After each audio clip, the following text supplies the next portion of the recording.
President Donald Trump has concluded his second state visit to the United Kingdom, which he described as an exquisite honor. During the visit, President Trump held meetings with King Charles, British Prime Minister Starmer, and other government officials.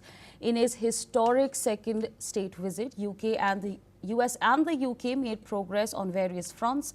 President Trump and Prime Minister Starmer held meetings with business leaders. The agreement signed between the two countries involves $30 billion investment from Microsoft in the United Kingdom. NVIDIA and a data center company, CoreWeave, have also pledged investments in the United Kingdom. Civil nuclear power deal was also signed, where American company X Energy and British's Centrica announces that they would deploy nuclear reactors across UK. Beyond agreements, both the leaders talked about various issues of geopolitics, including Prime Minister Starmer's defense of Online Safety Act, which the Trump administration has criticized for being unjust against American companies. President Trump also stated that they have had few disagreements. Let's in fact take a listen to what he said. I think he's a very nice man. His wife is fascinating. And, we live for a day. And, the thing I most disagree, I guess I disagree with him, but the immigration, which is very rough for the UK, very rough. And energy. What do you think of the question? As I said, it's North Sea, I had that, and I go, 14. All right. Well, joining us at this point in time is Mr. Spencer Critchley, political commentator, joining us from San Francisco, California. So thank you for your time speaking to us on NewsX World. What do you make of this pact that has now been inked between the US and UK? Yes, of course, there were some points of disagreement over there, including immigration and energy. What do you make of it?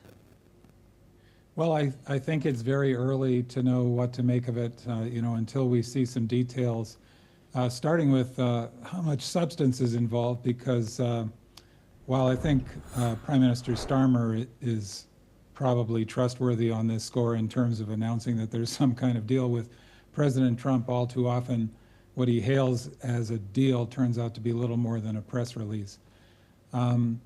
It looks like some business was done. We'll have to see what that amounts to. I guess the other thing I might point out is that Trump's view of international trade is very hard to pin down. On the one hand, the idea of the nuclear energy cooperation seems to fit into his idea that he wants other people to buy goods and services from the United States, but having foreign direct investment going from the United States into the UK and creating jobs there is great for the UK, but it seems like that's a capital outflow from the United States, and I think Donald Trump generally hates that kind of thing.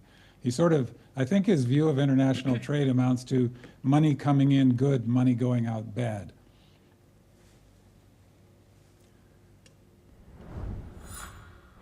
Right, absolutely. I'd also like to understand from you, we've speaking about, of course, the press conference that took place, what are the key highlight points for you? Well, the thing is that with all of these things, again, with Prime Minister Starmer, whether one's a supporter of his or not, however one judges his performance, he's a credible world leader. And whenever I talk about Donald Trump, I'm sure people who've seen me talk about him more than once have noticed I almost never have anything good to say about him. And this is really a challenge because I myself am very skeptical of people who can't think of a single good thing to say about an elected official. And usually that's just a sign of political bias, and they either refuse to or are unable to see anything good about this person. But the trouble with Donald Trump is he has a couple of key faults that are so overwhelmingly negative. I actually think that it's a mistake to even bother analyzing and assessing any of his other positions. The key point here is that this man is a corrupt dictator in progress. He would be a dictator already fully if he had managed to fulfill all his dreams. But it's clear that he is dismantling American democracy, and he's doing it purely for his own self-interest. It'd be obviously more than bad enough if he was just doing part one of that. But he's also a corrupt dictator.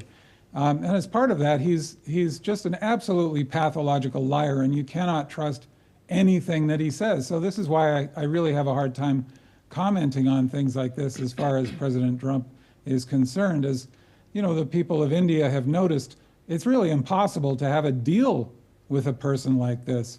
You know, you yourself have had the experience of him apparently being best friends with Prime Minister Modi and committed to this relationship with India to Right. both countries' benefit, and then he gets annoyed at your prime minister, and all of a sudden you're facing these punitive tariffs, supposedly because of Russian oil. Right, so absolutely, I request you to stay on.